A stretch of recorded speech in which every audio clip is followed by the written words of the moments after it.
ஒரு இனிய கோடை காலத்தில் ஒரு இனிய காலை பொழுதில் முகலாய இளவரசர் ஜலாலுதீன் முகமது அக்பர் காட்டிற்கு தன் நண்பர்களுடன் வேட்டையாடச் சென்றார்.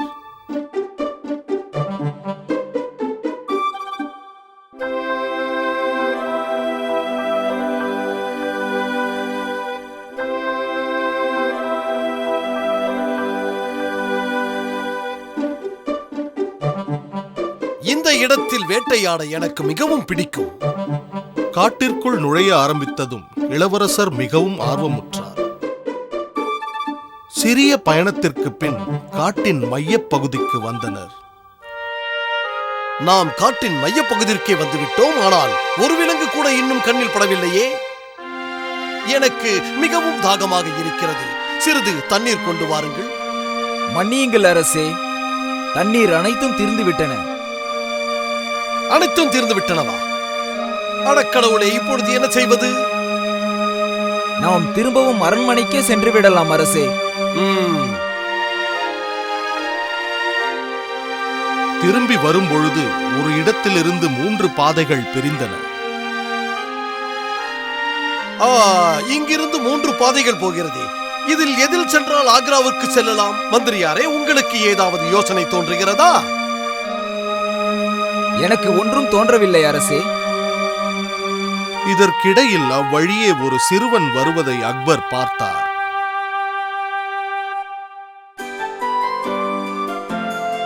சிறுவனே, இந்த பாதையில் எந்த பாதை ஆக்ராவிற்கு செல்கிறது? பாதைகள் நகராது என்பது அனைவருக்கும் தெரிந்ததுதானே. அப்படி இருக்கும் பொழுது இந்த பாதைகள் எப்படி ஆக்ராவிற்கோ மற்ற இடங்களுக்கோ செல்லும்? அனைவரும் வாயடைத்து போயினர். சிறுவன் தொடர்ந்தான். நாம் தான் பயணம் செய்ய வேண்டும், சாலைகள் பயணிக்காது. நீ சொல்வது சரிதான். உனது பெயர் என்ன சிறுவனே? என் பெயர் மகேஷ் தாஸ். ஆமாம், தாங்கள் யார்? உங்கள் பெயர் என்ன? நீ பேரரசர் அக்பரிடம் பேசிக் கொண்டிருக்கிறாய். இந்தா என்னுடைய மோதிரம். உன்னை போன்ற தைரியசாலிகள் தான் எனக்கு மிகவும் பிடிக்கும். இந்த மோதிரத்துடன் நீ ஆக்ராவிற்கு வா. உன்னை நான் அடையாளம் கண்டு கொள்கிறேன். இப்பொழுது சொல், ஆக்ராவிற்கு எந்த பாதை வழியாக நான் செல்ல வேண்டும்? அவன் சிரம் தாழ்த்தி அக்பருக்கு ஆக்ராவுக்கு செல்லும் பாதையை காட்டினான். அந்த வழியே அக்பர் செல்லத் துவங்கினார். சில வருடங்களுக்கு பிறகு சிறுவனாக இருந்த மகேஷ் இப்பொழுது அழகிய வாலிபனானான்.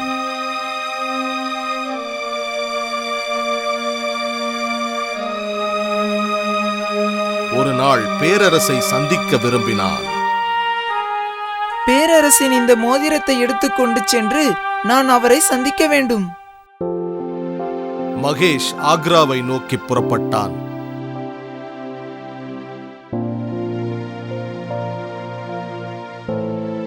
அரண்மனையை வந்து அடைந்தான்.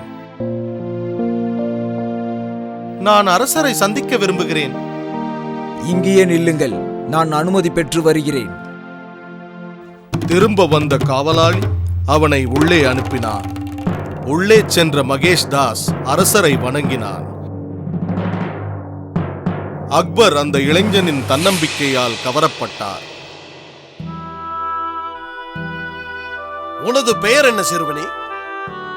பேரரசே, என் பெயர் மகேஷ் தாஸ். உனது பெயர் எனக்கு பரிச்சயமாக இருக்கிறது. இதற்கு முன் நான் கேட்டிருக்கிறேனே. தான் கொண்டு வந்த மோதிரத்தை மகேஷ் அரசரிடம் கொடுத்தான். அதை பார்த்தவுடன் சில வருடங்களுக்கு முன் தான் சந்தித்த சிறுவன்தான் இவன் என்பதை அரசர் உடனே புரிந்து கொண்டார். ஆம், ஞாபகம் வந்துவிட்டது. உன்னுடைய புத்திசாலித்தனம் எனக்கு நினைவிலேயே இருக்கிறது. நான் உன்னை சில கேள்விகள் கேட்க வேண்டும். என்னுடைய அமைச்சர்கள் உன்னிடம் சில கேள்விகள் கேட்பார்கள்.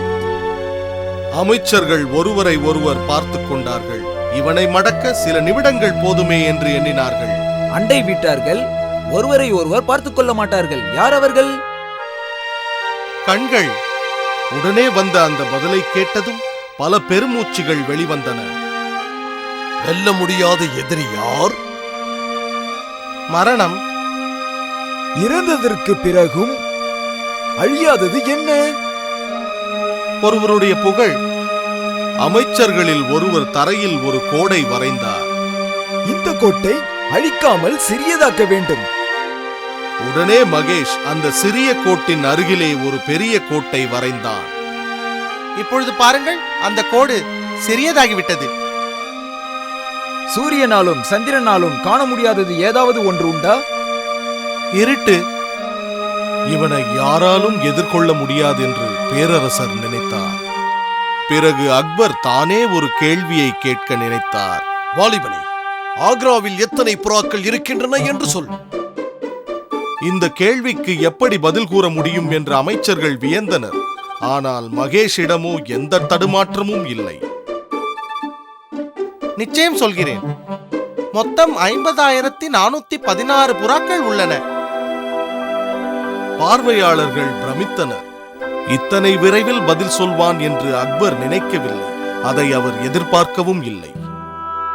நீ கூறிய எண்ணிக்கையை விட குறைவான எண்ணிக்கையில் புறாக்கள் இருந்தால்? அப்படி என்றால் சில புறாக்கள் தங்கள் உறவினர்களை சந்திக்க வெளியே சென்றிருக்க கூடும். எண்ணிக்கை அதிகமாக இருந்தால்? அப்படி என்றால் ஆக்ராவிற்கு அவைகள் விருந்தினர்களாக வந்திருக்க கூடும். ஆக்ராவில் உள்ள தெருக்களில் எத்தனை வளைவுகள் உள்ளன? வெறும் 2 தான் அரசே, வலது மற்றும் இடது.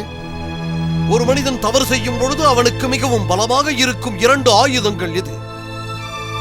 அறிவும் புத்திசாலித்தனமும்.